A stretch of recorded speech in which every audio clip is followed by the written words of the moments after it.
5-year-old girl gives away her dinner every night. Billionaire restaurant owner collapses when he finds out why. The security cameras at Thompson's, Manhattan's most prestigious restaurant, captured the same scene every night at 10:45 p.m. A small figure in a worn blue coat, no taller than the kitchen counter, would quietly appear at the back entrance. 5-year-old Emily Parker, with golden pigtails and eyes too old for her age, would wait patiently, clutching a recycled paper bag. The staff had grown accustomed to her polite requests for leftover food, but none had ever seen her eat it. When billionaire owner James Thompson finally noticed her presence on the monitors, her simple question, "May I have what you're throwing away?" would shatter his world forever. Before diving into this touching story, please take a moment to share where you're watching from and subscribe to join our community. Your support means everything to us. James Thompson built his restaurant empire from nothing but bitterness and determination.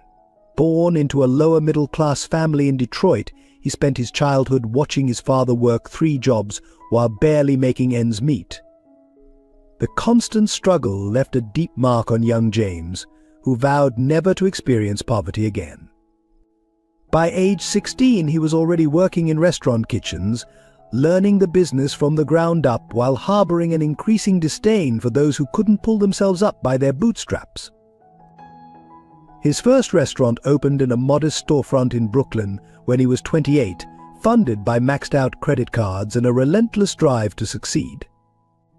The venture nearly failed twice in its first year, but James's brutal work ethic and unwavering attention to detail eventually caught the attention of food critics. By year 3, reservations were booked 6 months in advance. Success bred success, and soon James was opening locations across Manhattan, each more opulent than the last. 20 years later, at 48, James Thompson had become a household name in the restaurant industry. His flagship restaurant, Thompson's, occupied prime real estate in Manhattan, its Art Deco facade and crystal chandeliers symbolizing everything he had achieved. The restaurant's waiting list was legendary, and its clientele included celebrities, politicians, and business titans. Each night, wealthy patrons would spend thousands on meticulously crafted dishes, while James watched from his private office, satisfaction evident in his steel-gray eyes. But success had hardened him. James had developed a reputation for being ruthlessly efficient, firing staff members for the slightest infractions and publicly berating vendors who failed to meet his exacting standards. His views on poverty had calcified into a rigid ideology: those who worked hard enough would succeed, those who didn't were simply lazy. He frequently gave interviews expressing these views, earning both praise from conservative business publications and criticism from social justice advocates. The recent food waste scandal had only reinforced his defensive posture. When local news outlets reported that Thompson's restaurants were throwing away hundreds of pounds of perfectly good food each week, James responded with characteristic disdain. "We maintain the highest standards," he told reporters. "What others call waste, we call quality control." He dismissed suggestions to donate the excess food, citing liability concerns and logistical complications. In board meetings, James often boasted about his merit-based hiring practices, though his executive team remained suspiciously homogeneous. He prided himself on never giving handouts, requiring even entry-level employees to have prestigious culinary school degrees. His annual charity gala was more about networking than actual charitable giving, though he made sure to document every tax-deductible donation. The empire he had built now included 15 high-end restaurants, a culinary academy, and a line of premium kitchen products. Forbes estimated his net worth at $2.3 billion, a figure that James felt still undervalued his achievements. His penthouse apartment overlooked Central Park, his cars were all limited editions, and his art collection was the envy of museums. He had everything he had ever wanted, yet something intangible seemed to be missing. Perhaps that's why the little girl on the security monitor caught his attention. In all his years of surveillance footage reviews, looking for employee theft or service infractions, he had never focused on the back alley activity after closing time. The child's presence was an anomaly in his perfectly controlled world, a reminder of something he had long ago chosen to forget. But instead of immediately ordering security to remove her, as he would have done in the past, James found himself watching the grainy footage night after night, something stirring in his carefully guarded heart that he couldn't quite identify. What James didn't know yet was that this small disturbance in his meticulously ordered world would soon force him to confront everything he thought he knew about success, worthiness, and the true cost of turning a blind eye to human suffering. His entire empire was about to be shaken by a 5-year-old girl whose simple presence would crack the foundation of his carefully constructed worldview. Emily Parker lived in a world that existed in the shadows of Manhattan's glittering skyscrapers. Her home was a small, worn apartment on the 3rd floor of a building that had seen better days, just 15 blocks from Thompson's restaurant. At 5 years old, she possessed the kind of quiet dignity that comes from growing up too fast, her small shoulders carrying burdens no child should bear. 2 years ago, Emily's life had been different. Her mother, Sarah Parker, had been the rising star chef at Thompson's, known for her innovative fusion cuisine and warm personality. Their apartment had been filled with the aroma of experimental dishes and the sound of Sarah's infectious laughter. Emily would sit on the kitchen counter, watching her mother create culinary masterpieces while sharing stories about the magic of cooking. "Food isn't just sustenance," sweetheart Sarah would say, "it's how we show love to the world." Those memories now existed only in Emily's treasured notebook, where she carefully preserved her mother's recipes and the little notes Sarah used to leave in her lunchbox. The accident that took Sarah's life had happened on a rainy Tuesday evening, when her car mysteriously lost control on her way home from work. The official report cited brake failure, but Emily had overheard adult conversations that hinted at something more sinister. Now, Emily's days revolved around caring for her grandmother, Grace, whose health had deteriorated rapidly after Sarah's death. Grace's rheumatoid arthritis had progressed aggressively, making even simple tasks like holding a spoon painful. The medical bills had depleted their savings, forcing them to sell most of their possessions. Yet Grace never complained, using what little strength she had to help Emily with her homework and maintain their dignity. Emily had adapted to their new reality with remarkable resilience. She woke up early each morning to help Grace with her medication, then walked herself to school, carrying a backpack often filled with outdated textbooks. Her teachers noticed how she saved half of her free lunch, carefully wrapping it in napkins to take home. They offered help, but Emily would politely decline, having inherited her grandmother's fierce pride. After school, Emily would spend hours at the public library, doing homework and reading about cooking, trying to keep her mother's passion alive. The librarians had grown fond of the serious little girl who would pore over culinary magazines, meticulously copying recipes into her worn notebook. They pretended not to notice when she fell asleep among the books, exhausted from her adult responsibilities. The nightly visits to Thompson's restaurant had begun 3 months ago, when Emily discovered that the establishment threw away perfectly good food. She remembered how her mother used to cook extra meals for the homeless shelter on weekends, teaching Emily that everyone deserved to eat with dignity. The first time she asked for leftover food, her heart had pounded so hard she thought it would burst, but her mother's voice in her head gave her courage. Most of the staff initially ignored her, some even shooed her away, but Emily persisted with unwavering politeness. "May I please have what you're throwing away?" she would ask each night, standing straight and tall despite her threadbare coat. She never begged, never cried, maintaining the grace her mother had taught her. Only Robert Wilson, the elderly line cook, showed her kindness, sometimes secretly packaging fresh food instead of leftovers. What no one at Thompson's knew was that Emily had created a small network of her own. The food she collected wasn't for herself, it went to Mr. Johnson, the veteran who lived in his car behind the library, to Ms. Rodriguez and her 3 children, who had fled an abusive home, to the elderly couple who had lost their pension to a scam. She distributed the food with the same care her mother had shown in plating 5-star meals, ensuring everyone felt respected. Each night, After her food delivery route, Emily would return to their apartment, climbing the creaky stairs to find Grace waiting up despite her pain. They would share a simple dinner, often just rice and whatever vegetables were on sale, but Grace made sure Emily ate first. As they ate, they would look at Sarah's photo on the wall, sharing memories and dreams, their love for each other a shield against the hardships they faced. Emily never complained about their situation, but sometimes, late at night, she would clutch her mother's old chef's apron and allow herself to cry quietly, missing the warmth of Sarah's hugs and the security of their former life. Yet by morning, her determined smile would return, ready to face another day with the quiet strength that was becoming her hallmark. Robert Wilson stood at his station in Thompson's kitchen, his 65 years etched in the lines around his eyes, but his hands still steady as he chopped vegetables with precision.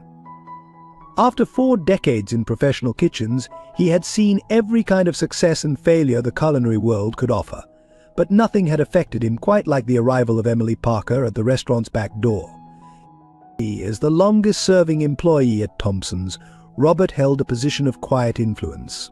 The younger staff respected his expertise, coming to him for advice both professional and personal. He had trained countless chefs, including Sarah Parker, whose death still haunted him. Every time he saw Emily, he saw Sarah's same determined spirit and kind heart. He knew more about Sarah's last days than he had ever revealed, carrying that burden like a stone in his chest. Grace Parker, Emily's grandmother, maintained a dignity that transcended her circumstances. Her arthritis-twisted hands had once signed investment checks that helped launch Thompson's first restaurant, though few knew this history. She had been among the first to recognize James Thompson's potential, investing a significant portion of her savings in his vision. The subsequent legal maneuvers that had stripped her of her shares remained a carefully buried secret, one that had forced her to silently watch Thompson's rise to fame from the sidelines. Despite her constant pain and dwindling resources, Grace focused on providing Emily with stability and love. She spent her days in their small apartment, carefully managing their meager resources and maintaining detailed records of every penny spent and saved. The walls of their home were covered with Emily's drawings and Sarah's awards, preserving memories of happier times. Each night, she waited anxiously for Emily's return, her heart torn between pride in her granddaughter's compassion and fear for her safety. Michael Stewart, Thompson's head chef, presented a polished image to the world. His televised cooking segments and cookbook deals had made him a minor celebrity, but beneath the charismatic exterior lay a web of corruption. He had worked his way up through manipulation and intimidation, building a network of loyal subordinates who helped him maintain his profitable side operations. Sarah's accidental discovery of his illegal activities had forced his hand, leading to decisions that now threatened to unravel everything. The restaurant staff existed in distinct hierarchies, from the immigrant dishwashers who worked tirelessly in the basement to the Samaya who curated the million-dollar wine cellar. Many had witnessed Emily's nightly appearances, their reactions ranging from irritation to pity to quiet support.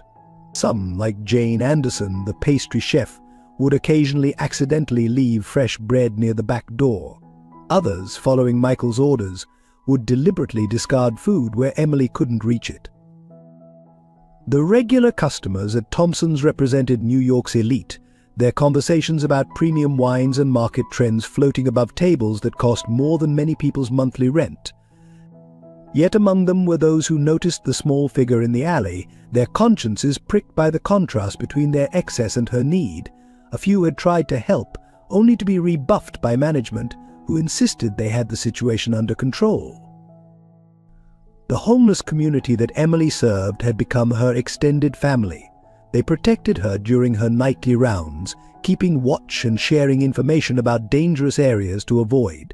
Mr. Johnson, the veteran, would often walk a discreet distance behind her, ensuring she reached home safely. Ms. Rodriguez helped by distributing food to others when Emily had school assignments, and the elderly couple saved their newspapers for Grace to read. These interconnected lives orbited around Thompson's restaurant, each person carrying their own secrets and struggles.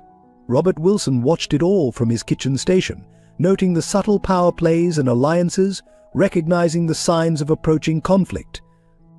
He had witnessed Sarah's growing concern in the weeks before her death, had seen the threatening notes she received, had noticed the suspicious modifications to her car. The weight of this knowledge pressed heavily on Robert as he watched Emily navigate her nightly missions.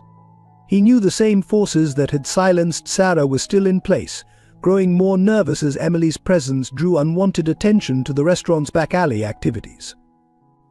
Yet he also recognized that the time for silence was ending, that the truth could not remain buried forever, especially now that James Thompson had begun to take notice of the small girl in the security footage. Each character's story was a thread in a complex tapestry of power, corruption, and redemption, all centered around a 5-year-old girl whose simple acts of kindness were about to expose long-buried secrets and force long-overdue reckonings. The discovery began with a routine security audit. James Thompson sat in his office late one evening, reviewing footage as part of his monthly protocol. The high-definition screens cast a blue glow across his mahogany desk as he fast-forwarded through hours of kitchen activity. His attention was caught by a recurring pattern every night at precisely 10:45 p.m. The back door would open, and a small figure would appear. Initially, James dismissed it as a busboy taking out trash, but something about the regularity made him pause. He rewound the footage, slowed it down, and leaned forward. The figure was far too small to be an employee. A child, barely visible above the metal garbage bins, would stand patiently by the door, clutching what appeared to be a recycled paper bag. Her posture was striking straight-backed, dignified, despite her worn clothing.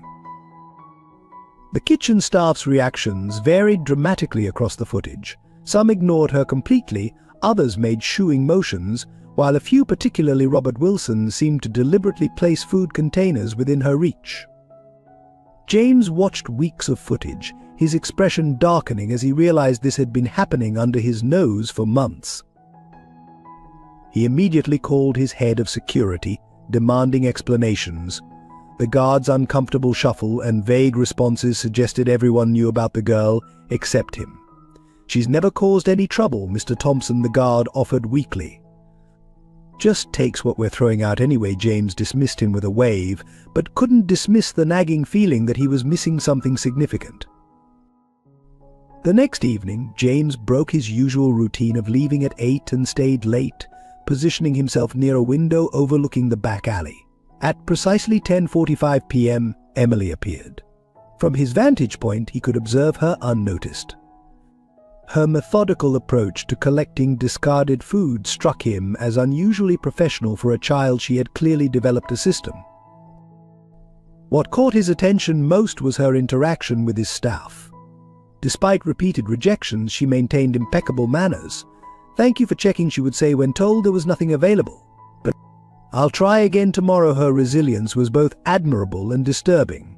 James found himself wondering about her parents, her home life, the circumstances that would drive a child to such measures. The situation became more complex when James discovered that some of his best customers had noticed Emily. During a high-profile dinner service, he overheard a wealthy regular discussing the little girl in the alley with her companions. The conversation quickly turned to criticism of the restaurant's waste policies and questions about their charitable giving. James felt his carefully cultivated image beginning to crack. Further investigation revealed divided opinions among his staff. The younger employees, particularly those from privileged backgrounds, saw Emily as a nuisance, a reminder of the poverty they preferred to ignore. But the veteran staff members, especially those who had worked with Sarah Parker, treated Emily with a deference that seemed out of proportion for a child collecting scraps. Robert Wilson's behavior particularly intrigued James. The elderly chef, known for his strict adherence to kitchen protocol, appeared to be deliberately setting aside untouched food portions. Through the security footage, James watched Robert carefully packaging fresh bread, unserved side dishes, and even occasionally a whole dessert. This clear violation of policy from his most rule-abiding employee suggested deeper currents at work. Late one night, reviewing more footage, James noticed something that made him pause. Emily had slipped on the wet pavement, sending her collected food scattering across the alley. Instead of gathering what she could and running, she methodically cleaned every spilled morsel, even wiping the ground with her sleeve. This wasn't the behavior of someone taking advantage, this was someone who understood the value of what they were handling. The discovery of Emily's nightly routine had created an unexpected crack in James's carefully constructed worldview. Here was poverty he couldn't ignore, dignity he couldn't dismiss, and complexity he couldn't reduce to simple laziness or lack of effort. The situation demanded action, but for the first time in years, James Thompson wasn't sure what that action should be. As he sat in his darkened office, watching the small figure make her way down the alley one more time, James felt an unfamiliar sensation: doubt. His empire was built on the belief that success came to those who earned it, that poverty was a choice, that the world was simple and fair. But there was nothing simple or fair about a 5-year-old organizing her life around collecting discarded food, and that realization would prove to be just the beginning of his unraveling certainties.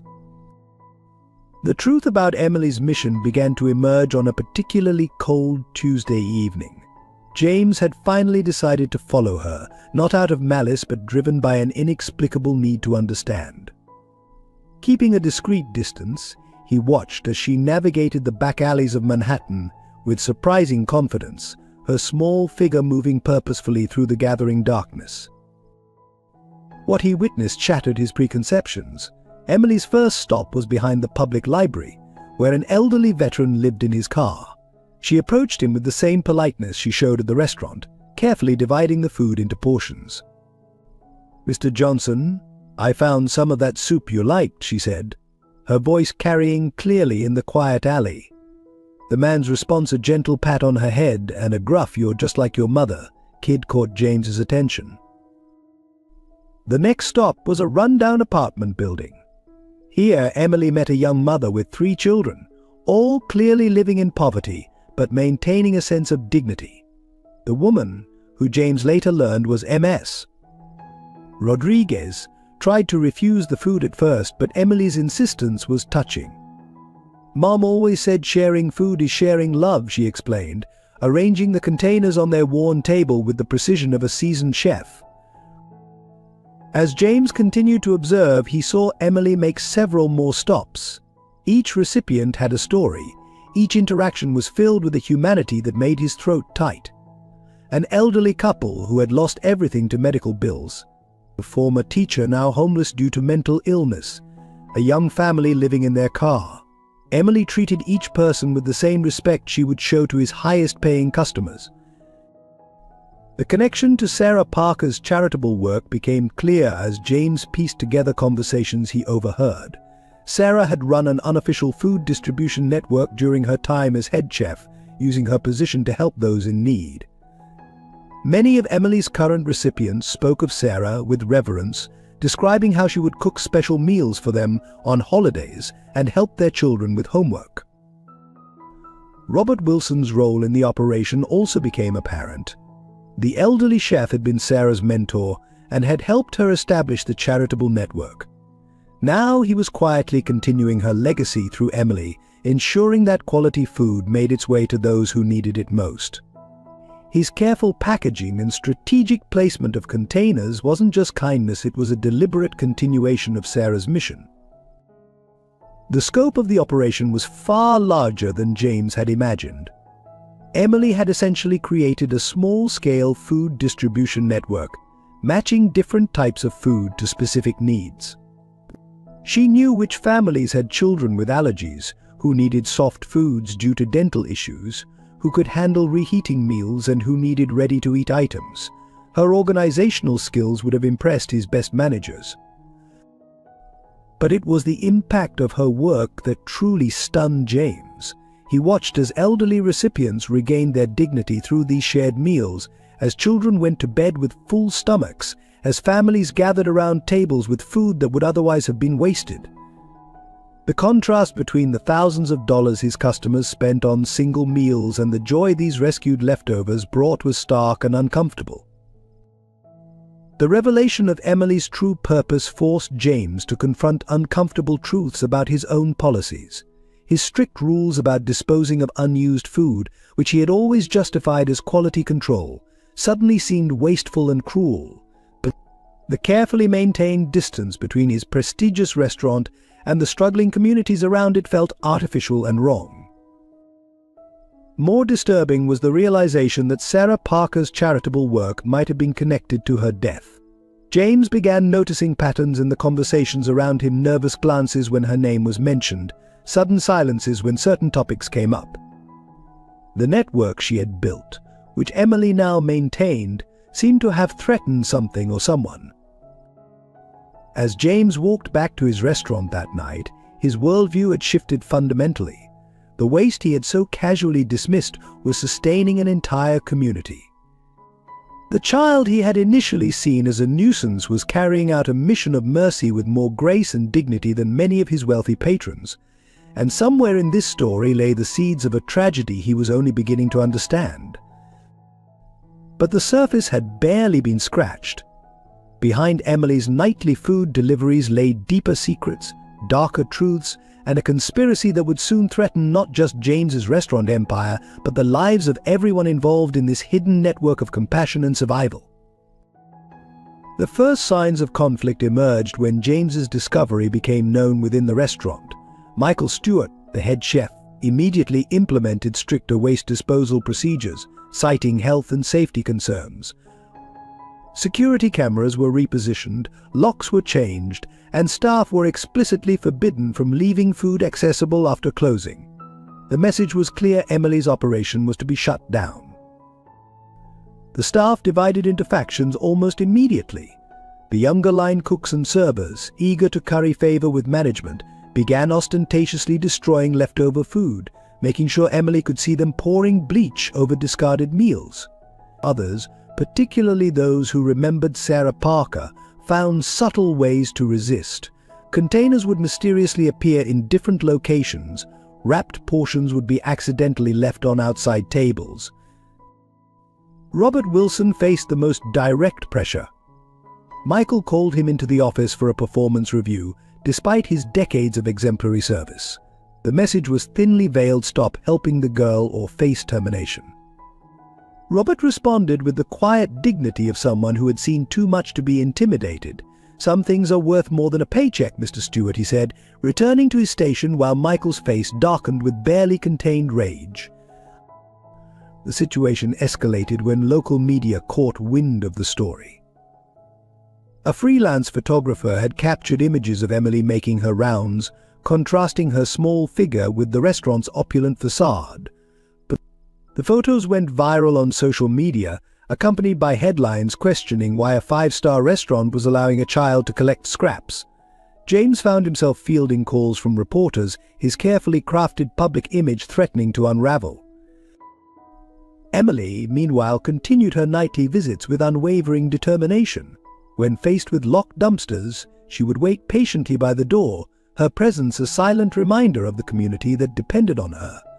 Some nights she left empty-handed, but she always returned, her resilience a rebuke to those trying to stop her. The sight of her standing in the rain, refusing to give up, began to affect even the most hardened staff members. Public attention brought unexpected complications. Well-meaning patrons tried to invite Emily inside for proper meals, forcing James to explicitly forbid staff from allowing her into the restaurant. Social workers began appearing, asking questions about child labor and exploitation. Local business owners, pressured by their own customers, started implementing similar restrictions on food disposal, cutting off other sources in Emily's network. The conflict reached a new level when anonymous complaints began flooding the health department. Allegations of food safety violations and improper disposal practices triggered a series of surprise inspections.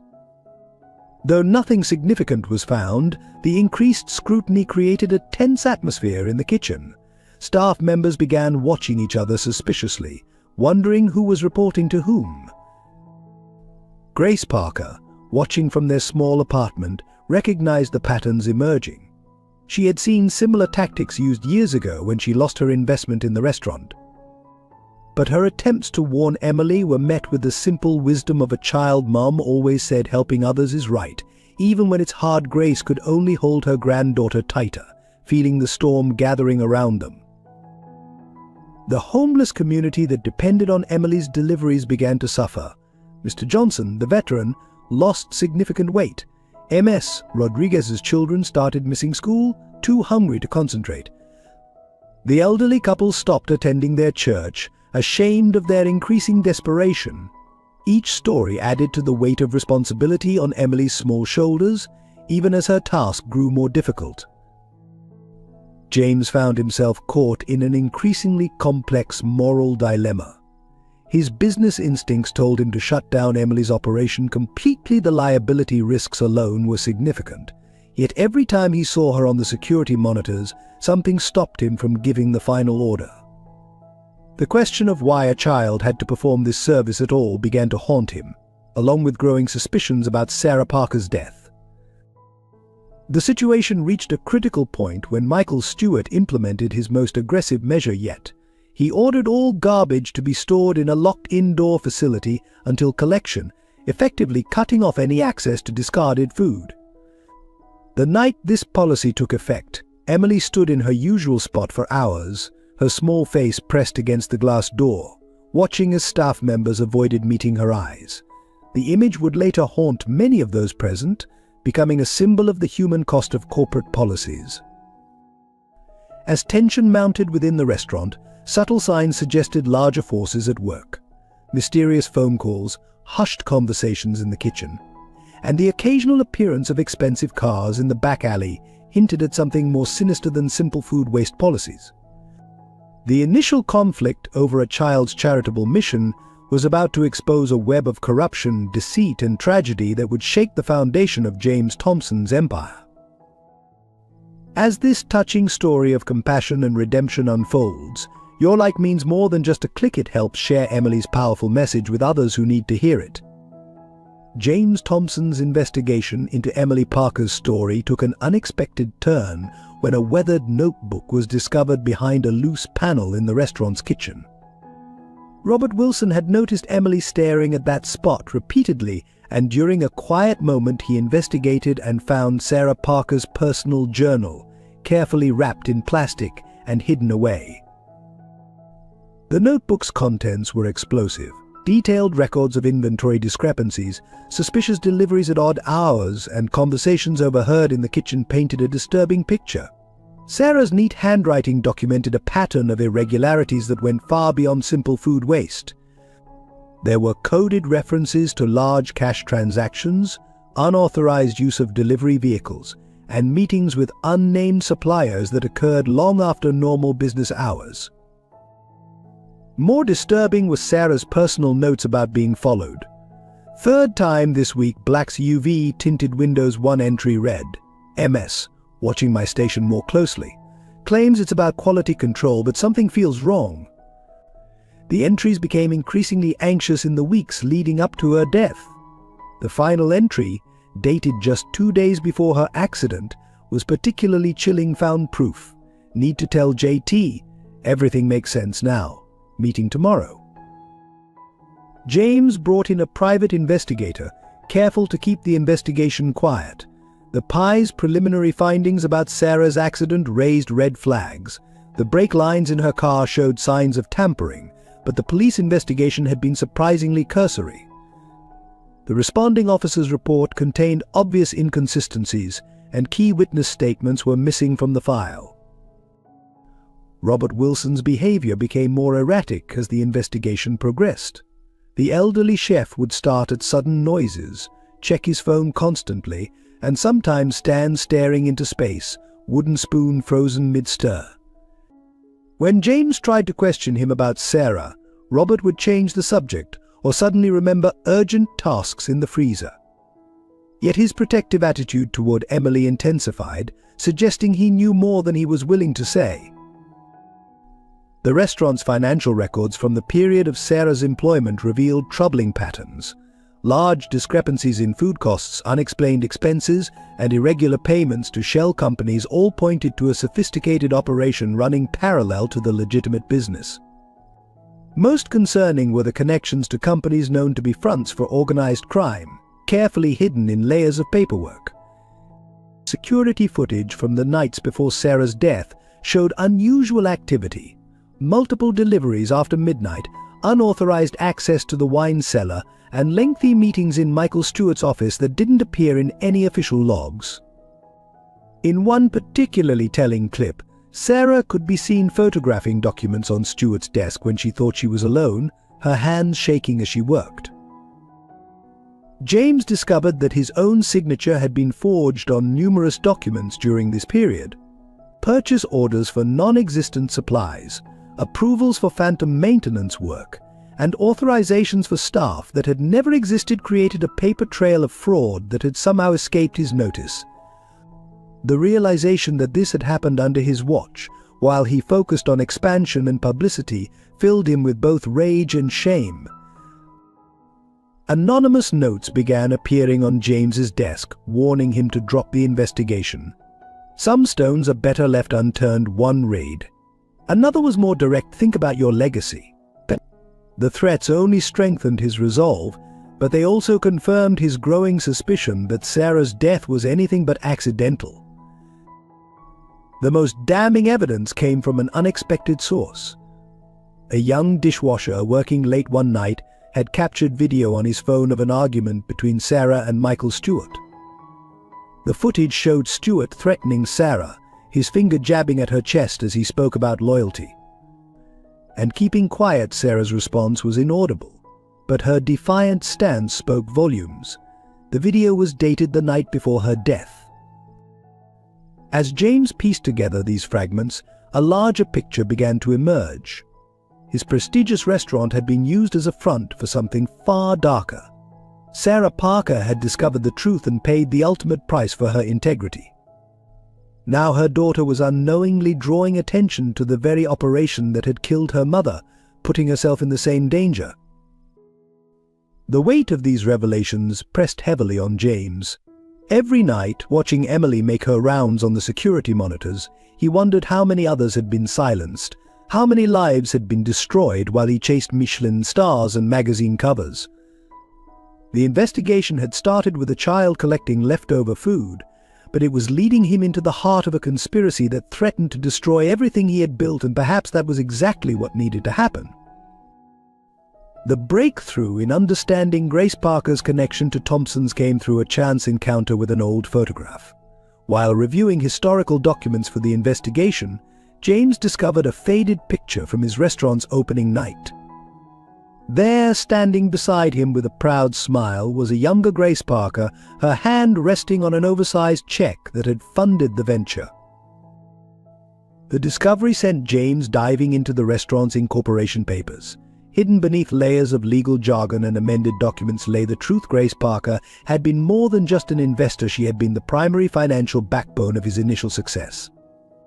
Her investment, representing her life savings and a second mortgage on her home, had provided the crucial capital that transformed his dream from a small Brooklyn eatery into the beginning of an empire. What followed was a carefully orchestrated series of legal maneuvers that had gradually diluted Grace's ownership. Complex contractual clauses, triggered during moments of expansion, had systematically reduced her stake. Each time the paperwork had been presented during crises or urgent opportunities, requiring immediate signatures with promises of future compensation that never materialized. The timing of these events aligned suspiciously with Sarah Parker's hiring as head chef. James had always assumed Sarah's stellar credentials had earned her the position, but now he saw a different pattern. She had been brought in during a period of rapid expansion, her presence perhaps intended to placate Grace as her ownership was being systematically dismantled. Robert Wilson, when carefully questioned, revealed more of the story. Grace had been battling early symptoms of rheumatoid arthritis. Even then, her condition used as leverage to pressure her into signing away her rights. They told her she was a liability, Robert explained, his voice heavy with old anger. said no one would invest in a restaurant partially owned by someone who couldn't even hold a spoon steadily. Bank records from that period showed a pattern of suspicious transfers. Large sums would move through a series of accounts before disappearing into offshore holdings. Grace's signature appeared on documents she couldn't possibly have signed, as hospital records showed her undergoing treatment on those dates. The fraud was elaborate and professional, suggesting involvement from someone with significant financial expertise. Sarah's personal notes, discovered in her old locker, revealed she had been investigating these transactions. Her culinary training had included business courses, and she had noticed discrepancies in the restaurant's books. Pages of careful calculations and highlighted bank statements showed her methodically building a case, unaware that her investigation would ultimately cost her life. The most heartbreaking discovery was a letter Grace had written to James but never sent. Found among Sarah's belongings, it detailed her pride in helping launch the restaurant, her hurt at being pushed out, and her hope that the truth would eventually come to light. "I never wanted wealth," she wrote, "just to be part of something that brought joy to people through food, as my family has done for generations." James's own memories of that period began to shift. Meetings he'd dismissed as routine now took on sinister undertones. Legal advisors he'd trusted appeared more predatory in retrospect. Even his rapid rise to success, which he'd attributed solely to his hard work, was revealed to have been built partly on the systematic destruction of Grace Parker's dreams. The full scope of the betrayal became clear when James discovered records of Grace's attempts to seek legal help. Each time she had been blocked by lawyers who, unknown to her, were already on Michael Stewart's payroll. Her increasing isolation and financial distress had been carefully engineered, forcing her to sell her remaining shares at a fraction of their value to cover mounting medical bills. These revelations cast Emily's current situation in an even more tragic light. The child collecting scraps from the back door of Thompson's was the granddaughter of the woman who had made the restaurant possible in the first place. The empire that now sought to shut down her charitable efforts had been built with her family's sacrificed dreams. The final piece fell into place when James uncovered documents showing that the same shell companies involved in the current suspicious activities had been used to purchase Grace's shares years ago. The corruption that had claimed Sarah's life had its roots in the original betrayal of Grace Parker, a web of deceit that had spanned years and destroyed multiple lives. As James sat in his office, surrounded by the evidence of years of systematic fraud and betrayal, he realized that Emily's appearance at his back door wasn't just a random occurrence, it was the past coming back to demand justice. The child's quiet dignity, her determination to help others despite her own circumstances, stood as a powerful rebuke to the greed and manipulation that had built his success. The situation reached a critical point when Grace Parker collapsed one evening while waiting for Emily's return. The neighbors found her unconscious, her medication untouched, because she couldn't afford the refills. At the hospital, doctors delivered grim news: without immediate treatment, her condition would continue to deteriorate rapidly. The cost of the recommended treatment plan was astronomical, far beyond what their meager savings could cover. Emily's school performance began showing the strain of her double life. Her teacher noticed she was falling asleep in class, homework assignments were incomplete, and her once perfect attendance record was marred by unexplained absences. Despite her best efforts to maintain her mother's high academic standards, the weight of her responsibilities was becoming too heavy for her small shoulders. The media attention surrounding Thompson's restaurant took an unexpected turn when a prominent food critic published a scathing article. Without naming Emily directly, the piece detailed the contrast between the restaurant's luxurious excess and its treatment of a young charity worker, who distributed its waste to the needy. Social media exploded with speculation and criticism, drawing unwanted attention to both the restaurant and Emily's activities. Local authorities began taking a closer interest in the situation. Child Protective Services made inquiries about Emily's late-night activities, questioning whether she was being properly supervised. The threat of separation loomed over the small family, adding another layer of stress to Grace's already fragile health. The social worker's reports, while sympathetic, noted concerns about a 5-year-old's involvement in food distribution after dark. The homeless community that depended on Emily's deliveries faced increasing pressure from city officials. New ordinances restricted where people could gather, and increased police patrols made it harder for Emily to reach her regular recipients. Mr. Johnson was forced to move his car multiple times, while Ms. Rodriguez and her children faced eviction from their temporary housing. Inside Thompson's, tensions reached a breaking point.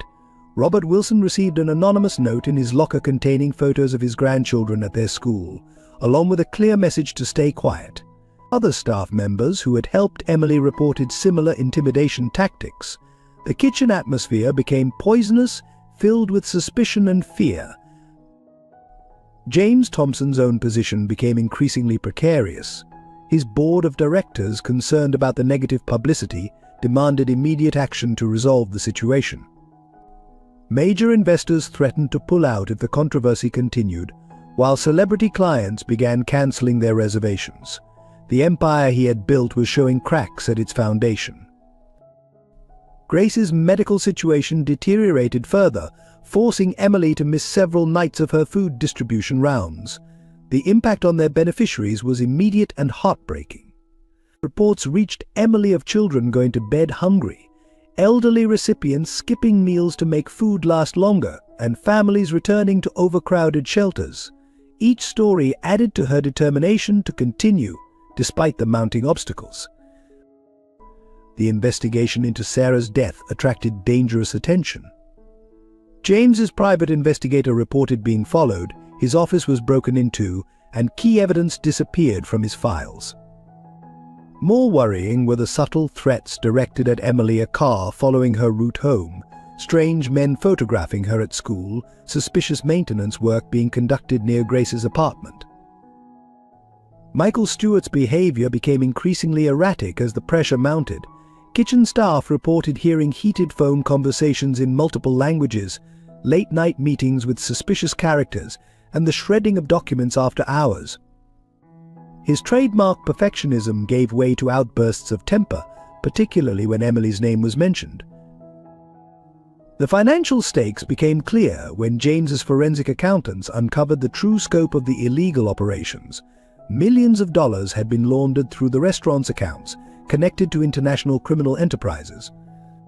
The same organizations appeared linked to both Sarah's death and the original theft of Grace's investment.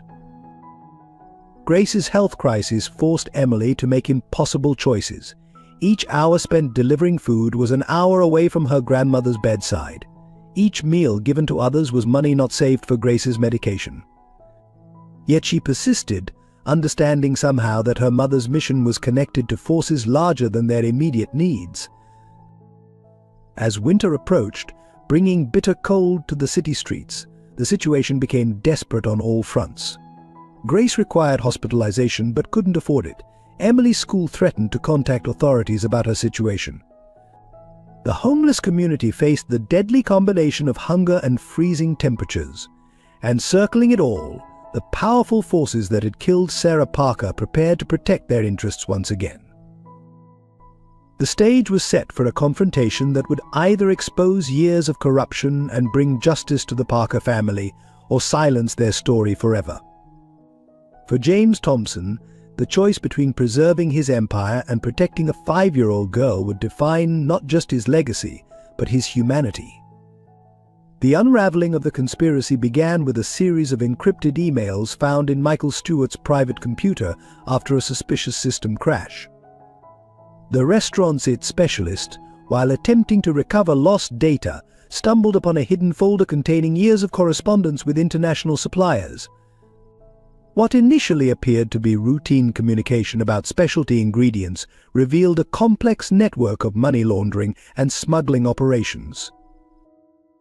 James, working late into the night with his private investigators, began mapping the connections. The legitimate restaurant supply chain had been used as cover for moving illegal goods and laundering money. Premium wine shipments concealed more than expensive vintages, and certain specialty ingredients never made it to the kitchen. Sarah Parker had discovered this operation, meticulously documenting discrepancies in inventory and suspicious patterns in deliveries. The corruption extended deep into local law enforcement. Officers who had investigated Sarah's accident were found to have received substantial deposits in offshore accounts. The detective who ruled her death accidental had retired immediately afterward, relocating to a luxury villa in Spain. Traffic camera footage from the night of the accident had been accidentally erased, and key witnesses had suddenly left the country. Robert Wilson finally broke his silence, providing crucial testimony. He revealed how Sarah had confided in him about her discoveries, showing him evidence of the smuggling operation. The night before her death, she had entrusted him with copies of key documents, making him promise to protect Emily if anything happened to her.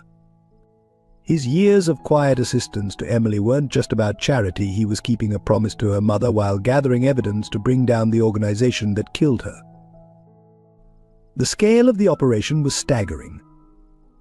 Thompson's prestigious reputation and multiple international locations had provided perfect cover for moving illegal goods across borders. Special wine cellars, private dining rooms, and exclusive tasting events had all been used to facilitate criminal transactions. The restaurant's legitimate success had made it easier to hide the millions in illegal profits flowing through its accounts. But Michael Stewart's role emerged as far more sinister than anyone had suspected. Before joining Thompson's, he had worked at restaurants across Europe and Asia, each establishment later linked to organized crime. His culinary expertise and media presence had been carefully crafted to deflect attention from his real role as a coordinator for international criminal enterprises. The connection to Grace Parker's lost investment became clear. Her initial stake in the restaurant had been targeted specifically because the criminals needed a legitimate front for their operations. The legal maneuvers that had stripped her of her shares were orchestrated to ensure complete control over the business. Sarah's hiring had been no coincidence. It was meant to keep Grace quiet through family loyalty. James discovered his own unwitting complicity in the scheme. His focus on expansion and publicity had made him the perfect figurehead. His reputation for demanding perfection and controlling every detail had paradoxically made it easier for others to hide their activities, as no one questioned intensive security measures or unusual operating procedures at a Thompson restaurant. The investigation revealed a pattern of systematic intimidation. Other employees who had noticed irregularities over the years had been silenced through a combination of bribes and threats. Those who couldn't be bought had faced orchestrated personal crises, tax audits, legal troubles, family emergencies until they either quit or fell in line. Current attempts to stop Emily's food distribution took on new meaning. Her presence at the back door each night threatened to expose ongoing illegal activities. The timing of deliveries and movements of goods had to be adjusted to avoid her observation. Her simple act of charity had inadvertently created a security risk for a criminal enterprise worth millions. The most damning evidence came from Sarah's old phone, recovered from police evidence storage.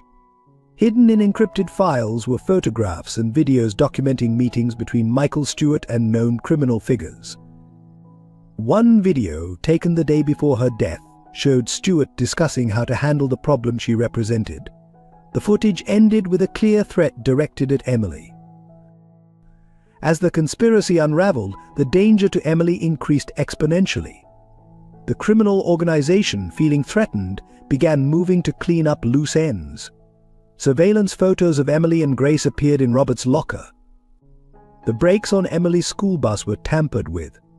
A gas leak was reported in their apartment building, forcing an evacuation that left them vulnerable. James realized that his investigation had inadvertently placed Emily in the same danger that had claimed her mother's life. The organization was too large and too powerful to be brought down without risking more lives. Yet the evidence was now too substantial to ignore, and too many people knew the truth. The choice between justice and safety became increasingly impossible. The final piece of the puzzle emerged from an unexpected source. The elderly couple Emily helped feed turned out to be former accountants who had been quietly documenting financial irregularities they noticed in discarded restaurant documents Emily had inadvertently brought them. Their detailed analysis provided the paper trail needed to connect all the pieces of the criminal enterprise. The conspiracy had been hidden in plain sight, protected by wealth, power, and the assumption that success equated to legitimacy. It had taken the innocent actions of a 5-year-old girl, carrying on her mother's legacy of kindness, to begin its unraveling. The question now was whether the truth could come to light without history repeating itself in tragic ways. As the truth about Thompson's restaurant emerged, James found himself wrestling with increasingly impossible choices. Each morning he would stare at his reflection in his penthouse windows, barely recognizing the man who had built an empire on unwitting corruption. The daily decisions that once seemed clear-cut, maintaining standards, protecting profits, preserving reputation, now carried the weight of lives in the balance. His relationship with his board of directors deteriorated rapidly. They demanded immediate action to stop the negative publicity, unaware that their prestigious positions were built on criminal foundations. During one particularly heated meeting, a board member suggested having Emily's family relocated for the restaurant's benefit. The casual cruelty of the suggestion made James physically ill, forcing him to confront how he had once thought in similar terms. Emily's situation grew more precarious by the day. Her grandmother's health continued to decline, requiring frequent hospital visits that drained their meager savings. School officials, concerned about her falling grades and exhaustion, threatened to involve child services. The young girl's determination never wavered, but dark circles under her eyes betrayed the toll of her double life. One teacher found her crying in the library during lunch, clutching her mother's old recipe book like a lifeline. The conflict within the restaurant staff reached toxic levels. Those loyal to Michael Stewart began actively sabotaging food preparations, ensuring nothing edible remained for Emily to collect. Others, moved by her plight, risked their jobs to help her. The kitchen became a battlefield of small gestures, food deliberately spoiled or secretly saved, doors locked or left ajar, security cameras turned away or focused with suspicious precision. Robert Wilson faced his own demons as Sarah's death haunted him anew. The weight of his silence had aged him visibly, his hands shaking as he prepared meals. Yet he continued to help Emily, knowing each act of kindness might be observed by those who had orchestrated Sarah's murder. His grandchildren were moved to a different school, but the implied threat followed them through anonymous photos and notes left in his locker. Grace Parker's dignity crumbled in the face of mounting medical bills. The proud woman who had once funded a restaurant empire now rationed her medication, choosing between treating her pain and keeping Emily fed. When James anonymously tried to pay her hospital bills, she refused the charity with tears of anger, her pride one of the few things she had left. The same determination that had made her a successful investor now kept her from accepting help from the man she blamed for her family's destruction. The homeless community that depended on Emily's deliveries suffered as the restaurant's security tightened. Mr. Johnson, the veteran, was arrested for loitering while watching over Emily's route. Ms. Rodriguez's children were bullied at school when their reliance on restaurant leftovers became known. The elderly couple, former accountants, faced eviction after anonymous complaints about their apartment. Michael Stewart's personal dissent became apparent in his increasingly erratic behavior. His perfectly maintained facade cracked under pressure, revealing glimpses of the ruthless criminal beneath. Kitchen staff reported him talking to himself, paranoia evident in his constant checking of doors and security cameras. His celebrated cooking segments on local TV became uncomfortable to watch, as he barely contained his rage at minor mistakes. James's private life disintegrated as he pursued the truth. His girlfriend left him, unable to understand his growing obsession with a homeless child. Social invitations dried up as his behavior became increasingly erratic. Nights were spent reviewing security footage and financial records, searching for connections while glasses of expensive wine went untouched. His luxurious penthouse, once a symbol of success, felt like a gilded prison. The investigation began to affect James's health. Insomnia plagued him as he lay awake, haunted by images of Sarah's accident and Emily's nightly rounds. His hands shook during board meetings, his legendary focus shattered by the weight of complicity. The stress manifested in sudden weight loss and frequent migraines, his body rebelling against the constant tension. For Emily, each night brought new challenges.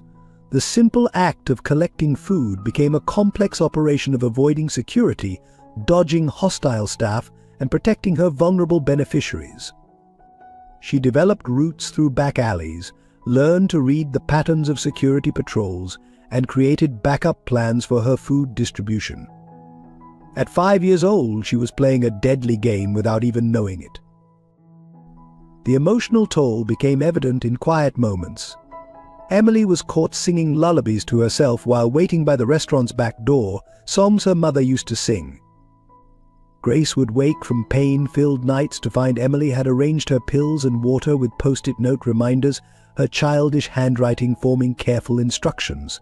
The juxtaposition of childhood innocence and adult responsibility created an almost unbearable poignancy.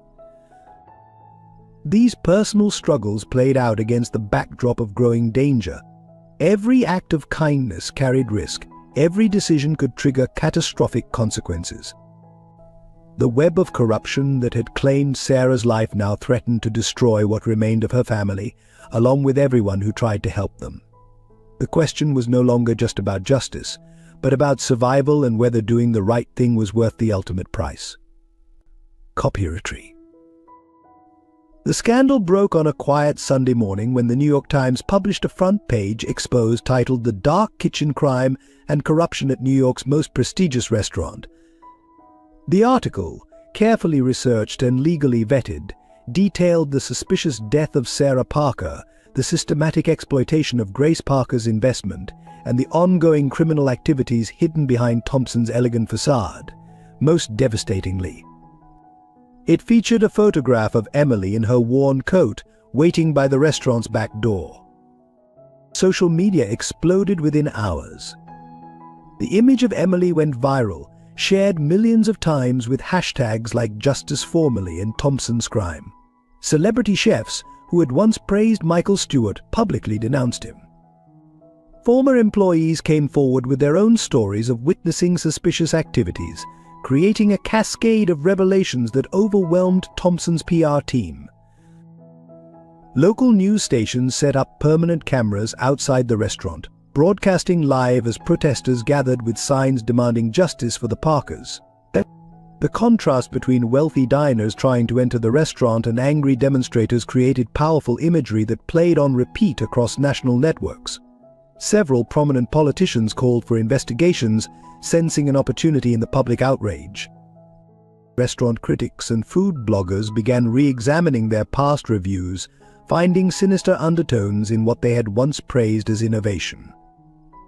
Stewart's famous secret ingredients and exclusive suppliers took on new meaning as evidence of smuggling emerged.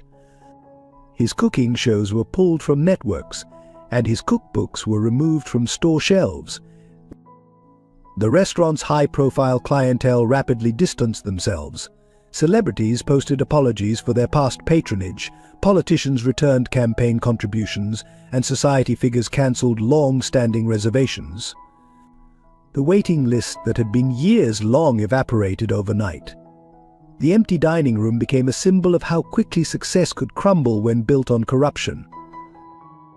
Health department officials, under public pressure, launched a comprehensive investigation. They discovered irregularities in inspection records, evidence of bribery, and suspicious patterns in food sourcing. Each revelation added fuel to the media firestorm, with public health concerns amplifying the criminal allegations. Financial journalists began digging into Thompson's corporate structure, uncovering a complex web of shell companies and suspicious transactions. Stock prices for associated businesses plummeted as investors fled from any connection to the scandal. Banks froze credit lines, suppliers demanded cash payments, and partners sought to terminate contracts. The human element of the story captivated the public. Emily's nightly food deliveries were reimagined as acts of resistance against corporate greed. Her beneficiaries came forward to share stories of her kindness, creating a narrative that resonated deeply with a public tired of institutional corruption. Grace's loss of her investment became a symbol of how the wealthy exploit the vulnerable. Robert Wilson's role as a secret ally to both Sarah and Emily made him an unexpected hero in the media narrative. His decades of quiet resistance, helping to document the corruption while protecting Emily, captured the public imagination. Interview requests flooded in, though he declined them all, preferring to continue his work in the kitchen. The scandal forced uncomfortable conversations about wealth inequality in the restaurant industry. Other high-end establishments faced scrutiny over their food waste policies and treatment of vulnerable communities. Several restaurants quickly announced new charitable initiatives, though these were largely dismissed as reactive PR moves. Law enforcement agencies found themselves under intense pressure to explain their handling of Sarah Parker's death. Internal Affairs launched investigations into officers who had participated in the original accident investigation. Several resignations followed, accompanied by promises of reform and accountability. The city's homeless population became unexpected participants in the story. Those who had received food from Emily provided compelling interviews about the contrast between restaurant excess and their daily struggles. Their testimonies highlighted the broader social issues underlying the scandal, transforming it from a simple crime story into a dialogue about societal values. Professional organizations within the culinary world scrambled to distance themselves from Thompson's. Michelin stars were suspended, awards were rescinded, and Stewart's membership in prestigious culinary societies was revoked. The industry's rapid rejection of its former stars revealed the fragility of reputation in the face of scandal. Public health advocates used the scandal to push for reforms in food waste policies.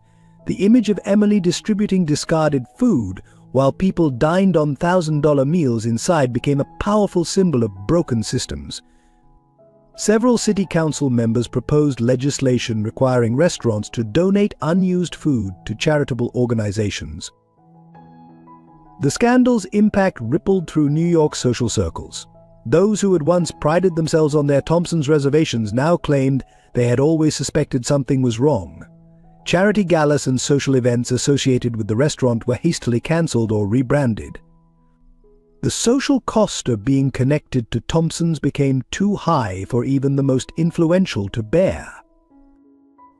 As the scandal grew, it exposed deeper issues of systemic corruption and social inequality. What had begun as a story about one restaurant's criminal activities evolved into a broader examination of how wealth and power can shield wrongdoing. The public's emotional investment in Emily's story drove a larger conversation about justice, privilege, and the true cost of luxury built on exploitation. The final confrontation began on a stormy Thursday evening when James Thompson received an urgent text from Robert Wilson: "They're moving tonight. Emily in danger. Back entrance." The message confirmed his worst fears. The criminal organization was preparing to silence all loose ends before fleeing the country. Racing through rain-slicked streets in his Mercedes, James arrived at the restaurant to find Michael Stewart and two unknown men cornering Emily near the dumpsters. The child stood her ground, clutching her mother's notebook to her chest, showing remarkable courage despite being clearly terrified. Stewart's face was contorted with desperation, all pretense of the polished celebrity chef stripped away. "Give me the notebook, you little brat," Stewart snarled, his voice barely audible over the thunderstorm. James watched in horror as one of the men reached for Emily, but before he could intervene, Robert Wilson emerged from the shadows, wielding a heavy cast iron pan. "Back away from her," the elderly chef commanded, his hands steady despite the weapon's weight. The confrontation escalated quickly. Stewart revealed a concealed weapon, forcing Wilson to drop his makeshift defense. Emily, showing wisdom beyond her years, used the distraction to slip behind a dumpster, but remained trapped in the alley. The rain intensified, adding a dramatic backdrop to the standoff that would determine multiple fates. James stepped forward, making his presence known. "It's over, Michael. The FBI has everything: the shipping records, the offshore accounts, the evidence about Sarah's murder." His voice carried an authority he didn't entirely feel, but years of commanding kitchens had taught him how to project confidence. Stewart's response was chilling. "You think you understand what's happening here, James? You're just as guilty as anyone. Your signature's on every document. Your reputation gave us cover. You're going down with us." The truth in these words hit James like a physical blow, but he stood his ground. More players emerged from the shadows. Two of Stewart's loyal line cooks appeared carrying makeshift weapons, but they were matched by other kitchen staff, those who had secretly helped Emily over the months. The alley became a tableau of divided loyalties, with Emily's small figure at the center of the storm. The confrontation took an unexpected turn when Grace Parker appeared at the alley's entrance, supported by Mr. Johnson, the homeless veteran. Despite her illness, she stood straight, her dignity intact. "You killed my daughter," she declared, her voice cutting through the rain. "You won't touch my granddaughter." Stewart's composure cracked further. "Your daughter was stupid enough to think she could play hero. She should have minded her own business, just like you should have been happy with your little investment returns." His words revealed the depth of contempt that had driven their criminal enterprise. But James found himself positioned between Emily and her pursuers, physically embodying the choice he had been struggling with for weeks. His empire was crumbling, his reputation in tatters, but in this moment, protecting a 5-year-old girl seemed the only thing that mattered. The tension reached its peak when police sirens became audible in the distance.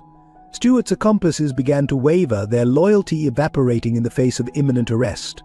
But Stewart himself became more dangerous, realizing he had nothing left to lose. He raised his weapon, aiming first at Emily, then at James. What happened next would be debated in news reports for weeks.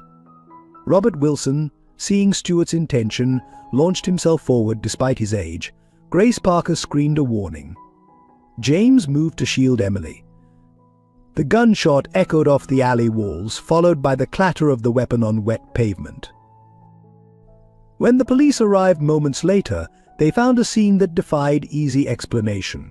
Stewart was unconscious, subdued by the combined efforts of loyal kitchen staff. Wilson was bleeding but alive, his intervention having spoiled Stewart's aim. Emily stood protected by a wall of people, staff members, homeless individuals, and James himself, all united in her defense. The evidence Emily had been protecting wasn't just her mother's notebook.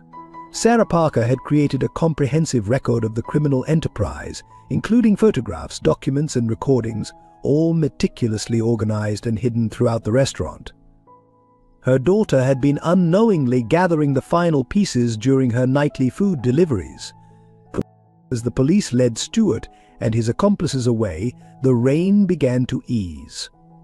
Emily finally allowed herself to cry, clinging to her grandmother while Robert Wilson was treated by paramedics.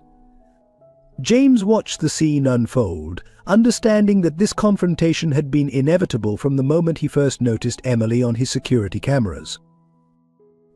The alley behind Thompson's, long a symbol of the divide between wealth and poverty, had become the battleground where these worlds finally collided. In the end, it wasn't wealth or power that determined the outcome, but the collective courage of ordinary people choosing to stand up for what was right. The police raid on Thompson's restaurant unfolded like a carefully choreographed dance, with multiple agencies moving simultaneously across the city. FBI agents breached the wine cellar, where they discovered hidden compartments containing evidence of years of smuggling operations. DA teams swept through the kitchen, documenting how legitimate ingredients had been used to conceal illicit shipments. IIS investigators seized computers and financial records from the corporate offices. Meanwhile, Emily and Grace found themselves trapped in their apartment as Stewart's associates attempted to silence them before the authorities could arrive. The building's fire alarm blared, forcing other residents to evacuate, but Grace's condition made quick movement impossible. Emily, displaying remarkable presence of mind, helped her grandmother into the bathroom, barricading the door with furniture as heavy footsteps approached their unit. James, alerted to the danger by Robert Wilson's emergency text, raced through city streets toward their apartment. His driver's training from his military days came rushing back as he weaved through traffic, knowing every second counted. Behind him, a dark SUV gave chase, its occupants clearly intent on reaching Emily first.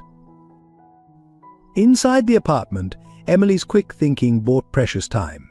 She used her knowledge of the building's layout, gained from years of careful observation, to create diversions. Running water in multiple sinks confused the intruders about their location. Her small size allowed her to move through the maintenance access panel behind their refrigerator, a secret she had discovered during her careful planning of escape routes. Robert Wilson, despite his injuries from the earlier confrontation, coordinated with Emily's network of homeless friends. Mr. Johnson organized lookouts around the building's perimeter, while Ms. Rodriguez helped evacuating residents, ensuring no one revealed Emily's true location. The elderly couple who had helped document the financial crimes used their knowledge of the building's infrastructure to cut power to specific floors, disorienting the pursuers. The chase through the building's service corridors became increasingly desperate. Emily led the intruders away from her grandmother's location, using her small size to advantage as she squeezed through maintenance spaces and ventilation access points. Her months of delivering food through back alleys had taught her every possible route and hiding place. James arrived at the building to find chaos. Fire trucks responded to the alarm, police were en route, and suspicious figures lurked in the shadows. Using his authority as a prominent businessman, he convinced first responders to implement a building-wide search, effectively trapping Stewart's men inside. The net was closing, but Emily and Grace remained in danger. The decisive moment came when Emily, running out of options, found herself cornered in the building's laundry room. As footsteps approached, she remembered her mother's lessons about using kitchen resources creatively. She quickly created a barrier of laundry soap on the floor and positioned herself near the industrial washing machines. When the first attacker burst through the door, he slipped on the soap slick, crashing into his companions. Emily seized the moment to activate all the washing machines simultaneously, filling the room with steam and confusion. The industrial-grade machine's noise covered the sound of her escape through the laundry chute, a route she had noted months ago but hoped never to use. James and the police breach team reached Grace's apartment to find her still safely barricaded in the bathroom. The furniture blockade had held, buying crucial time. As SWAT teams cleared the building floor by floor, Emily's network of allies helped identify and track the remaining threats. The final confrontation occurred in the building's parking garage. Stewart's men, realizing they were trapped, attempted to shoot their way out. Police snipers, positioned according to Mr. Johnson's expert military advice, quickly contained the situation. Emily's careful planning and the combined efforts of her unlikely allies had prevented any casualties. But in the aftermath, evidence of the organization's reach continued to emerge. Hidden cameras were discovered throughout the building, suggesting long-term surveillance. A makeshift command center was found in a vacant apartment, containing files on everyone involved in Emily's food distribution network. The thoroughness of their operation was matched only by the determination of those who had worked to protect her. The raid yielded stunning results, detailed records of international criminal transactions, evidence linking Stewart to multiple unsolved crimes, and proof of law enforcement corruption. Emily's simple acts of charity had unknowingly documented the organization's movements as she observed their patterns while conducting her food deliveries. As the situation stabilized, the full scope of what had transpired became clear. Emily's nightly routine, born from a desire to help others and honor her mother's memory, had created a network of allies strong enough to resist a powerful criminal organization. Her childhood wisdom had outmaneuvered adult criminals, proving that compassion could be more powerful than corruption. The scene in the apartment building's lobby, as Emily finally reunited with her grandmother, captured the evening's essence. Police officers, first responders, and Emily's homeless friends stood together, boundaries of social status temporarily erased by their shared purpose. James Thompson, his clothes disheveled from the chase, watched as the 5-year-old girl who had changed his life hugged each of her protectors in turn, her mother's spirit evident in every gracious gesture. The immediate aftermath of the raid brought a flurry of arrests that shook New York's culinary and business communities. Michael Stewart was led out of Thompson's in handcuffs, his chef's whites exchanged for prison orange. High-ranking police officials, corrupt health inspectors, and several prominent business figures were also taken into custody. The organized crime network that had operated beneath the veneer of fine dining began to crumble. Evidence from Sarah Parker's detailed documentation revealed a criminal enterprise far more extensive than initially suspected. International smuggling routes disguised as specialty ingredient sourcing, money laundering through inflated wine purchases, and systematic bribery of officials had generated millions in illegal profits. The investigation expanded to other high-end restaurants across multiple cities, suggesting a network that had infected much of the luxury dining industry. James Thompson found himself in a complex legal position. While he hadn't knowingly participated in the criminal activities, his signature appeared on countless dubious documents. His lawyers worked frantically to negotiate a deal with prosecutors, offering full cooperation in exchange for consideration of his unwitting involvement. The question of his moral responsibility, however, weighed heavier than any legal consequences. Grace Parker's role as an early investor was finally acknowledged publicly. Financial forensics revealed how her investment had been systematically stolen through fraudulent paperwork and manipulated contracts.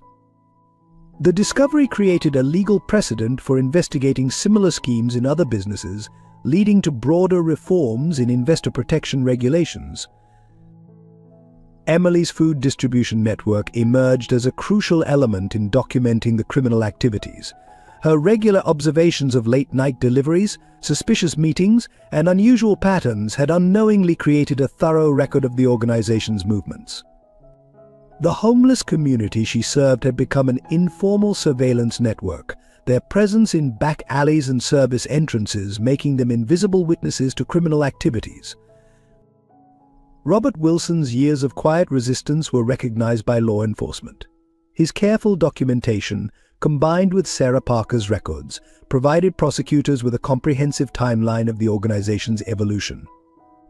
Though still recovering from injuries sustained during the confrontation, he worked tirelessly with investigators, finally able to fulfill his promise to Sarah by helping bring her killers to justice. The restaurant industry underwent immediate changes. Health department officials implemented stricter oversight of waste disposal and ingredient sourcing. Several high-end establishments voluntarily opened their books for audit, desperate to distance themselves from Thompson's scandal. The practice of discarding edible food came under intense scrutiny, leading to partnerships with food banks and homeless shelters. Emily's story became a symbol of both tragedy and hope. Media coverage focused on her resilience in continuing her mother's mission of feeding the hungry, even as she unknowingly gathered evidence against her mother's killers. Her small figure in the worn blue coat became an iconic image, representing the contrast between wealth and poverty that had allowed criminal enterprises to flourish. The initial legal proceedings moved swiftly. Michael Stewart and his core associates, facing overwhelming evidence, began negotiating plea deals. Their testimonies implicated higher-level organized crime figures, leading to international investigations. Sarah Parker's death was officially reclassified as homicide, with multiple conspirators charged in her murder. Grace's health stabilized with proper medical care, funded by the first recovery of stolen assets. The apartment building where she and Emily lived was purchased by a community trust, ensuring they could remain in their home without fear of eviction. The elderly couple who had helped document the financial crimes were hired as consultants for the ongoing investigation, their expertise finally recognized and valued. James Thompson's personal transformation became part of the public narrative. His decision to protect Emily during the final confrontation, risking his own safety and fortune, suggested the possibility of redemption. Though his business empire was irreparably damaged, his cooperation with authorities and commitment to making amends earned cautious respect from former critics. The homeless community that had protected Emily saw immediate benefits from the investigation's first phase. Evidence of systematic harassment by private security firms hired to clean up. The areas around luxury establishments led to policy changes and increased protection for vulnerable populations. Mr. Johnson and other veterans were offered positions in legitimate security operations, their skills and integrity finally properly valued. Ms. Rodriguez and her children moved into stable housing, supported by a victims assistance program. Her testimony about Emily's food deliveries, combined with evidence of how the criminal organization had exploited vulnerable families, sparked reforms in social services and housing assistance programs. The children returned to school, no longer hungry or afraid. The initial resolution brought as many questions as answers. How had such extensive corruption gone undetected for so long? What role had society's willingness to ignore poverty played in enabling criminal enterprises? Could the relationships between wealthy establishments and their communities be fundamentally changed? The answers would unfold in the months ahead, but the immediate impact of Emily's courage and compassion was undeniable. The restaurant itself stood empty, its elegant dining rooms silent. But the back alley, where Emily had waited patiently each night, became an unexpected symbol of transformation. Local artists painted a mural there, depicting a small girl sharing food with a diverse group of people, while shadowy figures in the background were brought into the light. It served as a reminder that justice sometimes comes from the most unexpected sources, and that true power lies not in wealth or influence, but in the simple act of caring for others.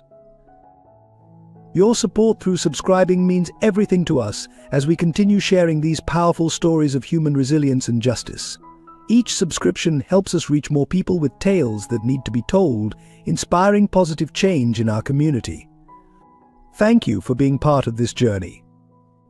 The victory against corruption came with devastating personal tolls that would haunt all involved. Robert Wilson, despite surviving the confrontation, faced months of grueling physical therapy for injuries sustained protecting Emily. At 65, his body struggled to heal from the gunshot wound, ending his 40-year culinary career. The old chef spent sleepless nights in his small apartment, replaying the years he'd stayed silent about Sarah's death, wondering if speaking up sooner might have spared Emily her ordeal. Grace Parker's health deteriorated significantly from the stress of the ordeal. The doctors discovered that the prolonged period without proper medication had caused irreversible damage to her joints. Even with the best medical care now available, she would never regain full mobility. Her proud spirit struggled with dependency, particularly when she could no longer help Emily with simple tasks like preparing breakfast or combing her hair. Emily's childhood innocence became another casualty of the events. Nightmares plagued her sleep, filled with images of the confrontation and her mother's accident. School counselors noted concerning changes in her behavior. She became hyper-vigilant, startling at sudden noises and constantly checking exits. Her drawings, once filled with colorful foods and happy people, now featured dark alleys and shadowy figures. The homeless community that had protected Emily faced brutal retaliation from other criminal organizations affected by the investigation. Mr. Johnson's car, his only shelter, was vandalized beyond repair. Ms. Rodriguez received threatening notes at her new apartment, forcing another relocation. The elderly couple who had helped document the financial crimes discovered their identity documents had been stolen, leaving them vulnerable to further exploitation. James Thompson's personal life crumbled under the weight of public scrutiny and private guilt. His engagement ended, his friends disappeared, and his family publicly disowned him to protect their own business interests. Insomnia became his constant companion as he lay awake in his now empty penthouse, haunted by memories of all the signs he'd ignored over the years. The restaurant staff, both innocent and complicit, suffered their own consequences. Those who had helped Emily lost their jobs as the restaurant closed, their association with the scandal making it difficult to find new positions despite their integrity. Even those who had remained neutral found their careers tainted by connection to Thompson's, their professional reputations collateral damage in the fallout. The most profound costs were psychological. Emily's young mind struggled to process the complexity of events, her natural compassion now warring with newfound distrust. She would spend hours organizing and reorganizing her mother's recipes, seeking comfort in their familiar instructions while trying to understand why helping others had led to such danger.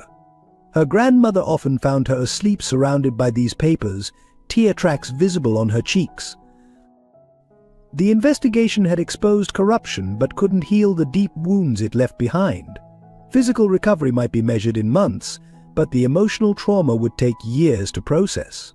Each participant in the drama carried their own burden of guilt, fear, and loss, their lives forever altered by the pursuit of justice.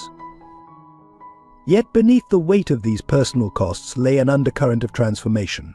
The shared experience had created unbreakable bonds between unlikely allies, forging a new kind of family from the fragments of broken lives. In their collective healing, they would eventually find strength they didn't know they possessed, though the path forward remained daunting and uncertain. The collapse of Thompson's restaurant empire sent shockwaves through the culinary world that reverberated far beyond New York's fine dining scene. The flagship restaurant, once a beacon of culinary excellence, stood empty and dark, its windows papered over with newspaper headlines detailing its dramatic fall. The Michelin stars that had once gleamed proudly above the entrance were quietly removed one rainy morning, symbolizing the end of an era. All 15 restaurants in the Thompson chain closed their doors within weeks of the scandal breaking. Over 300 employees found themselves suddenly unemployed, from renowned chefs to dishwashers. The impact hit hardest during the holiday season, leaving families struggling to survive while bearing the stigma of association with a corrupted brand. Even staff members who had worked at locations untouched by criminal activity found their resumes tainted by the Thompson name. The financial devastation spread like wildfire through the supply chain. Small farmers who had exclusively supplied Thompson's restaurants faced bankruptcy. Artisanal producers who had built their businesses around the restaurant's demands saw years of work evaporate overnight. Wine merchants were left holding millions in inventory specifically curated for Thompson's cellars, now worthless without their prestigious buyer. Real estate values in neighborhoods surrounding Thompson's restaurants plummeted. Other businesses that had benefited from the restaurant's overflow traffic struggled to survive. Luxury boutiques, high-end bars, and complimentary services that had clustered around Thompson's locations found themselves in rapidly deteriorating neighborhoods as the wealthy clientele disappeared. The corporate structure imploded spectacularly. Shareholders watched their investments evaporate as stock prices fell to pennies. Insurance companies denied claims, citing criminal activity exclusions. The banks called in loans, forcing fire sales of assets. The sophisticated financial network that had once protected the empire's wealth became a trap, preventing even legitimate assets from being salvaged. International partnerships crumbled as the scandal spread globally.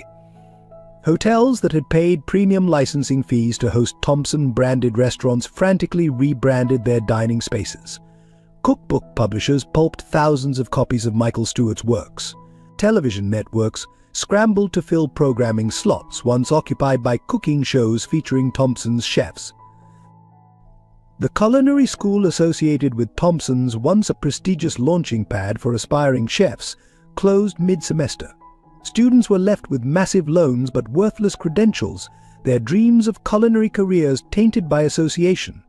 Staff members who had dedicated their careers to education found their teaching references meaningless in the industry's new reality. Perhaps most devastating was the destruction of the innovation and creativity that had legitimately flourished within Thompson's kitchens. Groundbreaking culinary techniques, revolutionary flavor combinations, and genuine gastronomic advances were now dismissed as potential covers for criminal activity. The restaurant's genuine contributions to culinary arts were lost in the shadow of its crimes. The business fallout created a void in the city's fine dining ecosystem that would take years to fill.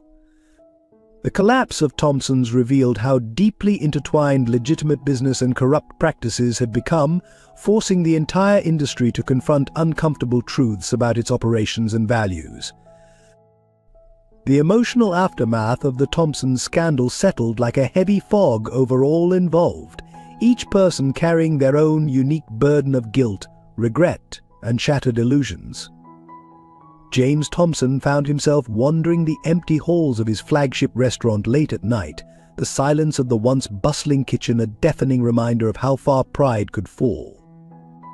In quiet moments he would stand at the back door where Emily had waited so patiently, the weight of his willful ignorance crushing his spirit. Emily's nightmares became more frequent, her young mind struggling to process the trauma. She would wake up screaming about dark figures chasing her through endless restaurant corridors, calling for a mother who could no longer protect her. Grace would hold her granddaughter during these episodes, her own tears falling silently as she shouldered the double burden of grief for her daughter and fear for her granddaughter's lost innocence. Robert Wilson's retirement was marked not by celebration but by quiet desperation. His hands, once steady enough to create culinary masterpieces, now shook with the memory of violence. The chef spent hours writing detailed accounts of everything he had witnessed over the years, as if putting the truth on paper could somehow absolve him of his years of silence. His grandchildren's visits became painful reminders of the childhood Emily had lost. The homeless community that had been part of Emily's food distribution network felt the loss of purpose most keenly. Mr. Johnson would still stand guard at his old post near the restaurant, protecting a door that no longer opened. MS. Rodriguez's children would ask daily when little Emily would bring more food, their innocent questions piercing their mother's heart. The elderly couple, who had helped document the fraud, spent their days organizing their evidence notebooks over and over, trying to find meaning in the chaos.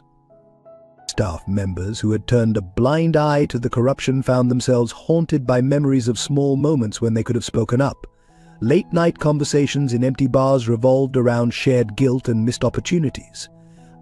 Those who had actively helped Emily faced different demons, questioning whether they could have done more to protect her or expose the truth sooner. The weight of lost dreams pressed heavily on the culinary students whose careers had been derailed. Their kitchen whites hung unused in closets, their knife sets gathered dust, and their passion for cooking was tainted by association with corruption. Many found themselves unable to even enter restaurants, the smell of professional kitchens triggering anxiety attacks.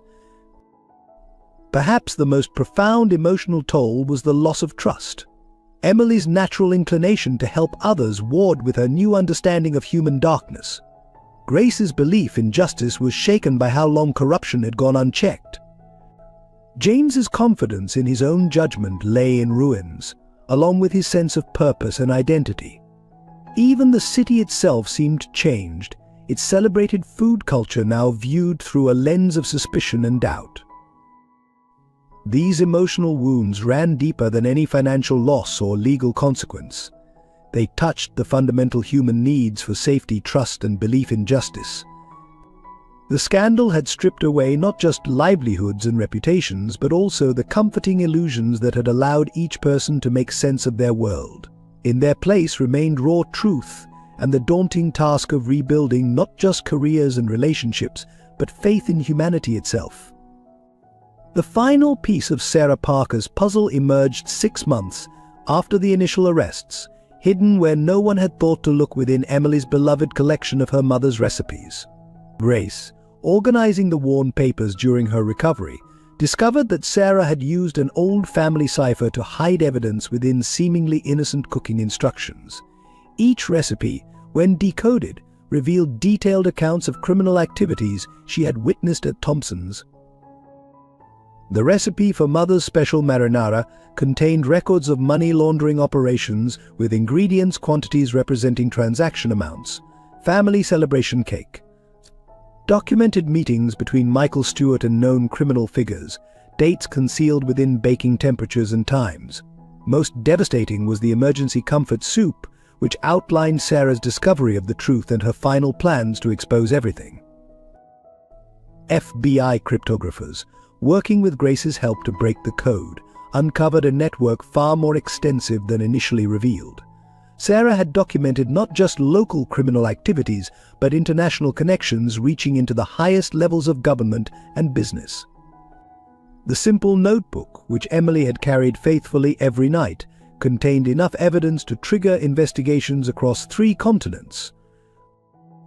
Sarah's final entry, written the night before her death, revealed her desperate attempt to protect her daughter. She had recognized the danger she was in, but couldn't remain silent about the corruption she had uncovered.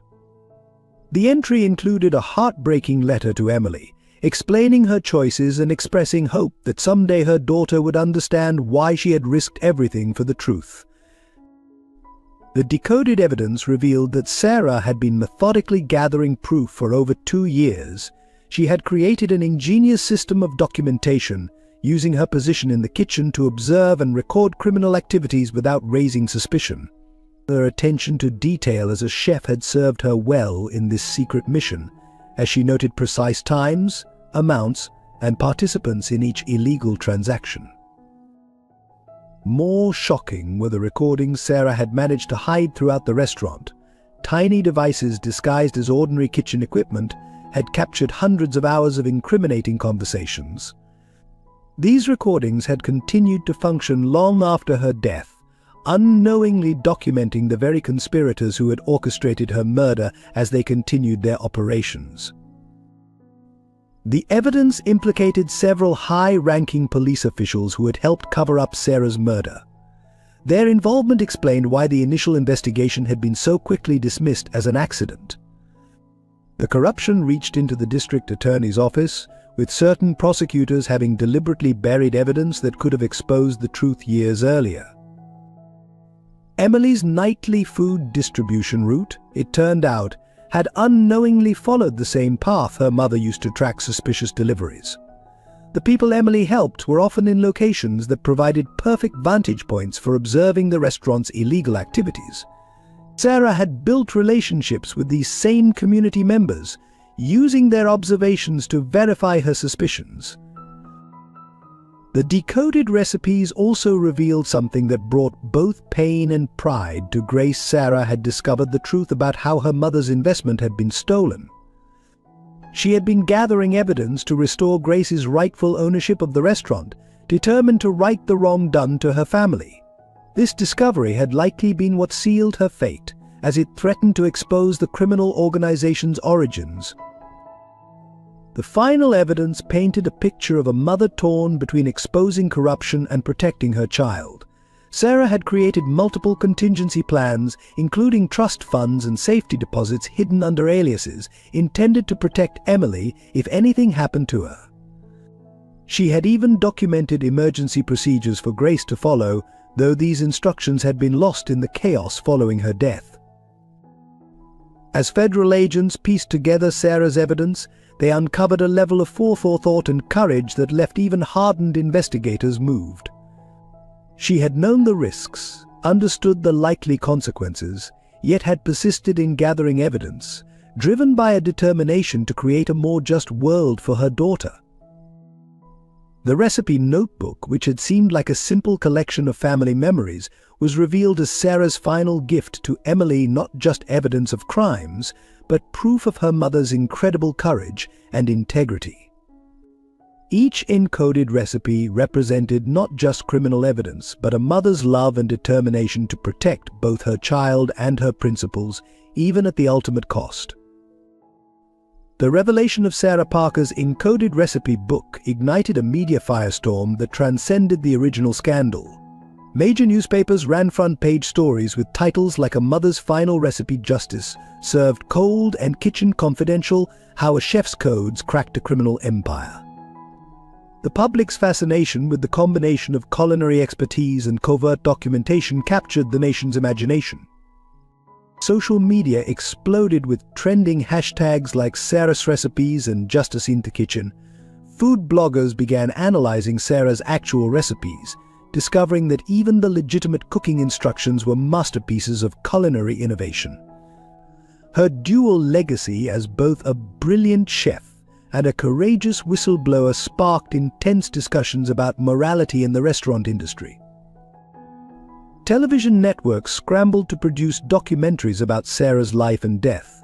Food Network aired a special series examining how she had used her culinary knowledge to create an unbreakable code. True crime channels focused on the brilliant way she had hidden recording devices in kitchen equipment. Each new revelation added layers to the public's understanding of her sacrifice. The homeless community that had been part of both Sarah's and Emily's networks became unexpected celebrities. News crews sought interviews with those who had unknowingly helped monitor criminal activities. Their stories of Sarah's kindness, combined with her strategic use of their observations, painted a picture of someone who had merged compassion with justice in remarkable ways. Professional chefs worldwide began incorporating tributes to Sarah in their menus.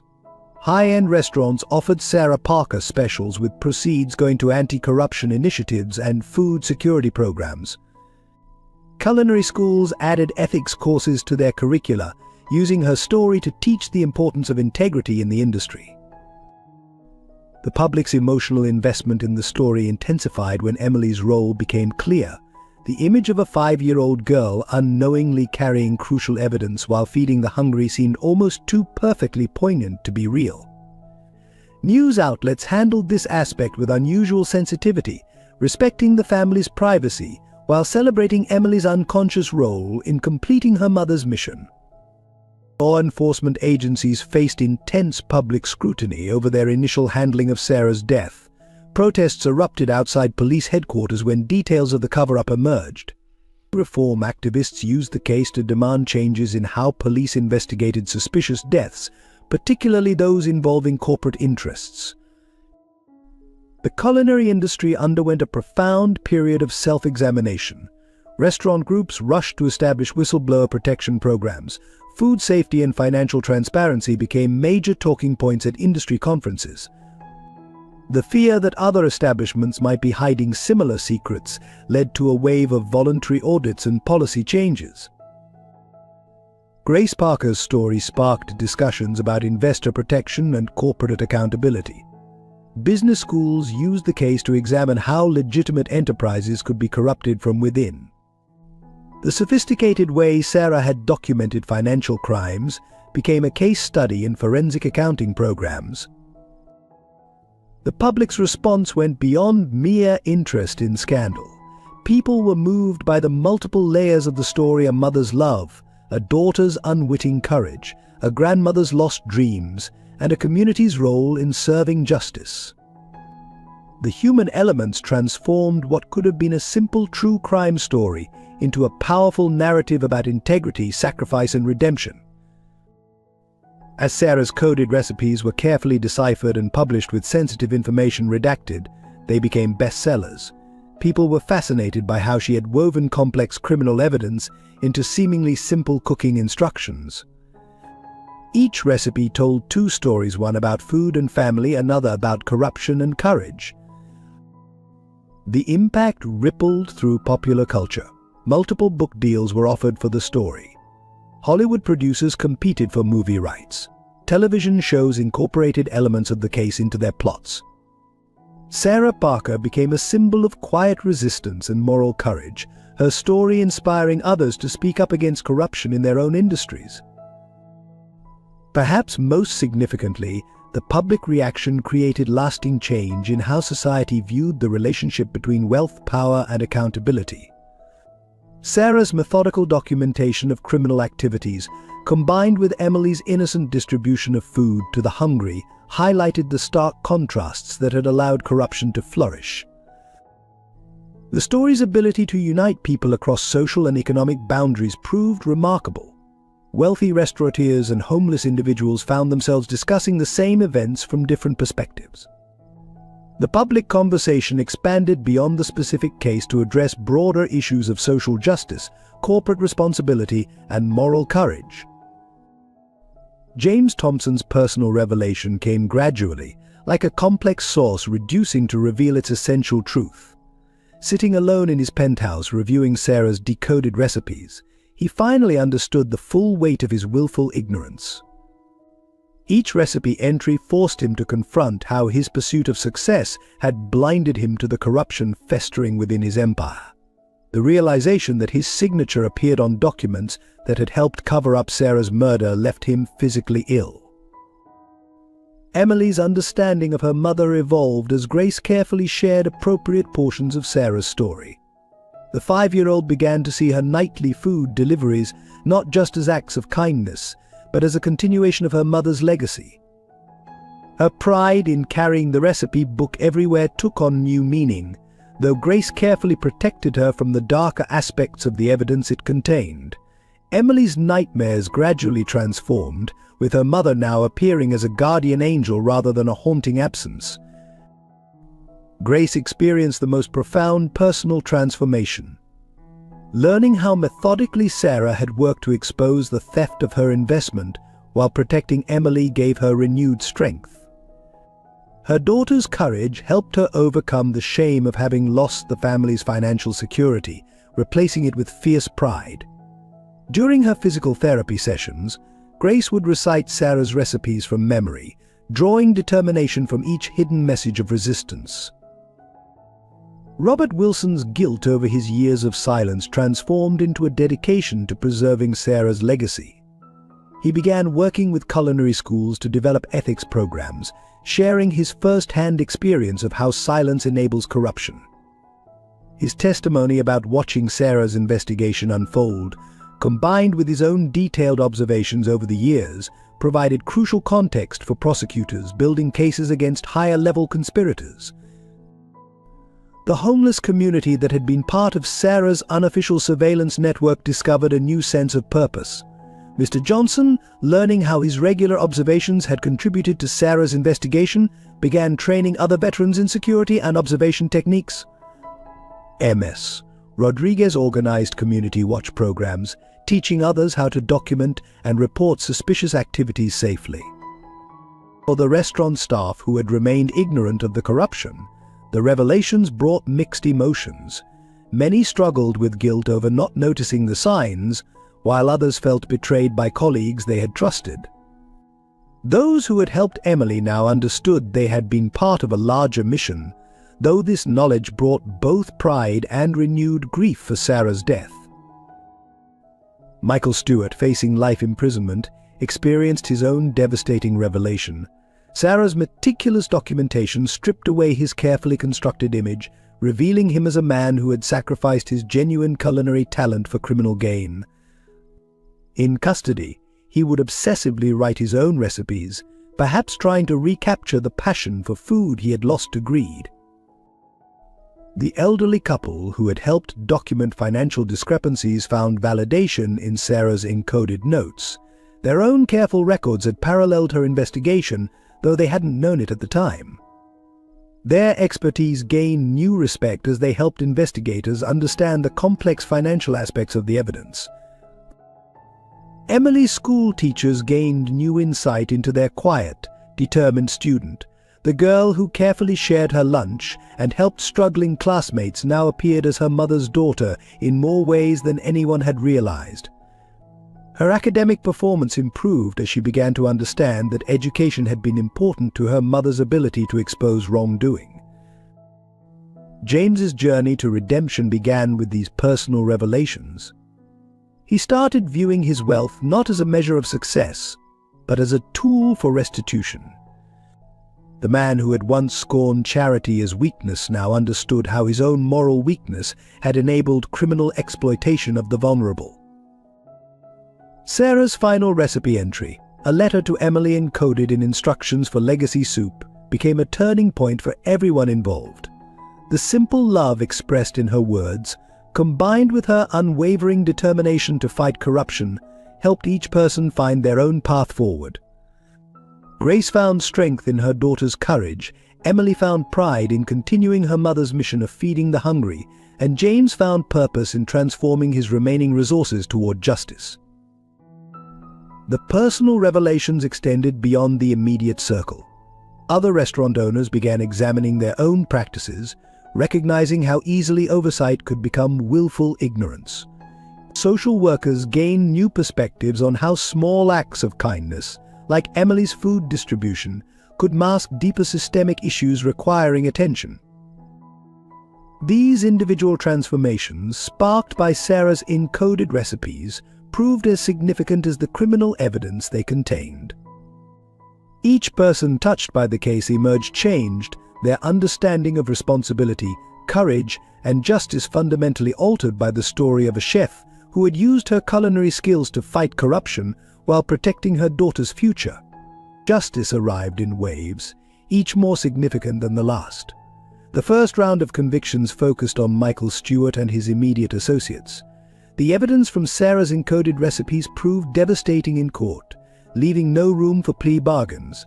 Stewart received multiple life sentences for Sarah's murder, racketeering, and numerous other charges. His famous face, once featured on cooking shows, now appeared on prison documentation. The investigation expanded internationally, following leads hidden in Sarah's recipes. Law enforcement agencies across 3 continents coordinated raids on connected criminal enterprises. The sophisticated money laundering network that had used high-end restaurants as fronts collapsed. Bank accounts were frozen, assets seized, and dozens of seemingly legitimate business figures found themselves facing criminal charges. Grace Parker's investment case became a landmark in corporate fraud litigation. The clear documentation Sarah had provided of how her mother's shares had been stolen led to new precedents in investor protection law. The courts ordered not just financial restitution, but structural changes in how restaurant investments were managed and monitored. Grace's story became required reading in business ethics courses. Local law enforcement underwent substantial reform. The officers who had helped cover up Sarah's murder faced justice, their careers and freedom forfeit. But the police department established new protocols for investigating deaths involving corporate interests, with mandatory oversight from multiple agencies. Sarah's case became a teaching tool at the police academy, demonstrating how corruption could infect investigations. The health department officials who had ignored violations at Thompson's restaurants faced their own legal consequences. Their trial exposed a broader pattern of bribery and negligence in food safety oversight. The resulting reforms strengthened inspection processes and created new protections for whistleblowers in the food service industry. James Thompson's cooperation proved crucial in securing convictions. Though he faced penalties for his negligent oversight, his active assistance in exposing the full scope of corruption earned him consideration. The courts mandated that he use his remaining resources to establish a foundation supporting food security and anti-corruption initiatives, turning his business expertise toward restitution. The legal system's response extended beyond criminal proceedings. Civil courts processed dozens of related cases, from wrongful termination suits filed by former employees to class action lawsuits from defrauded investors. Each case added new layers of accountability and established stronger protections against similar schemes. Most significantly, Emily and Grace finally received formal recognition of their family's role in exposing the corruption. The courts ensured their future security through proper management of recovered assets. Sarah's posthumous whistleblower status entitled them to substantial rewards from the recovery of illegal proceeds, though both insisted most of it go to supporting food security programs. The justice system's thorough response to the case sent ripples through the restaurant industry. Other establishments rushed to address similar vulnerabilities, leading to a wave of self-reporting and voluntary reforms. The fear of being another Thompson's drove significant changes in how high-end restaurants handled their finances and operations. The process of healing began in small ways, like tender shoots emerging after a forest fire. Emily's nightmares gradually subsided, replaced by dreams of cooking with her mother in a warm, safe kitchen. Her school counselor noted significant improvements in her emotional stability as she began to understand her role in completing her mother's mission. The pride of carrying on Sarah's legacy of helping others gave her a sense of purpose unusual for a child her age. Grace's physical recovery paralleled her emotional healing. With proper medical care finally accessible, her rheumatoid arthritis became manageable. More importantly, the validation of her daughter's courage and the return of her stolen investment restored her sense of dignity. She began teaching Emily to cook using Sarah's actual recipes, these shared moments becoming a form of therapy for both grandmother and granddaughter. Robert Wilson found peace in mentoring young chefs, emphasizing ethics alongside culinary skills. His cooking classes for homeless youth, conducted in a community center kitchen, helped him process his guilt while creating positive change. The sound of laughter and sizzling pans replaced the haunting memories of Sarah's last days. His grandchildren became regular helpers in these classes, bridging the generation gap with flour-dusted hands. James Thompson's redemption came through active participation in rebuilding what his negligence had helped destroy. He worked alongside community organizations to establish food security programs, his business expertise now serving a greater purpose. The man who once dismissed poverty as laziness found himself learning from and working with the very people he had previously ignored. The homeless community that had supported Emily's mission experienced their own healing.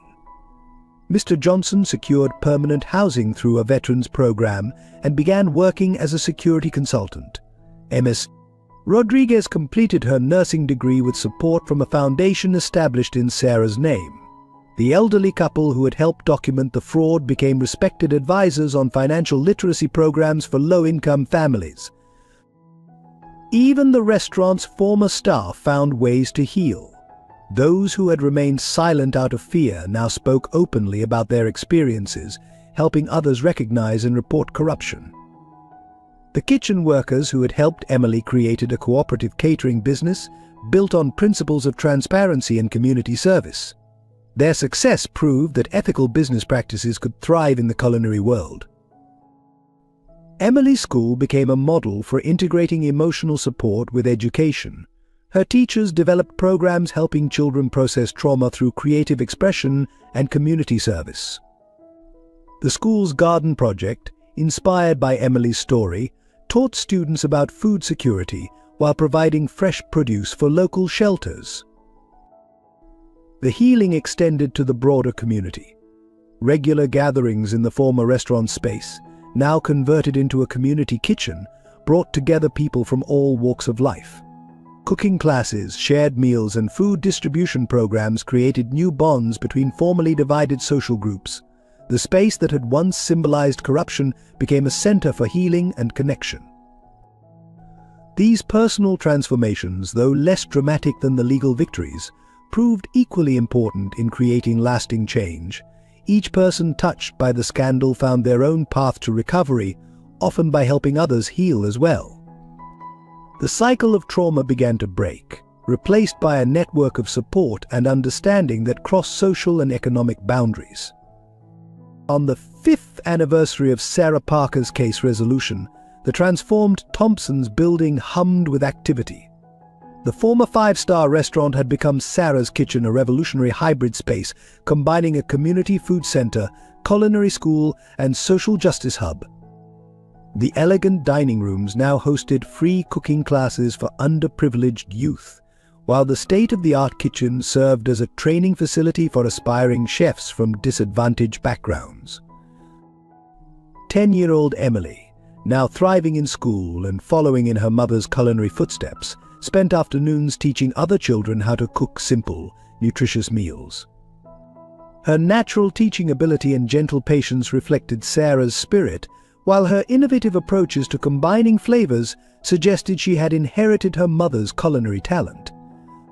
Grace watched from her comfortable chair in the corner, her eyes bright with pride as she witnessed her granddaughter's growing confidence. James Thompson, transformed by years of genuine community service, worked alongside former homeless individuals in managing the center's operations. His business acumen, once used to build personal wealth, now ensured the sustainable operation of multiple food security programs. The man who had once avoided the back alley now regularly joined Emily in delivering meals to homebound elderly residents. The center's walls displayed Sarah's decoded recipes, each one accompanied by the story of how it had helped expose corruption while feeding the hungry. These installations served as both historical record and inspiration, reminding visitors that justice and compassion could flourish in unexpected ways. Culinary students studied not only cooking techniques but also the ethical principles Sarah had woven into her work.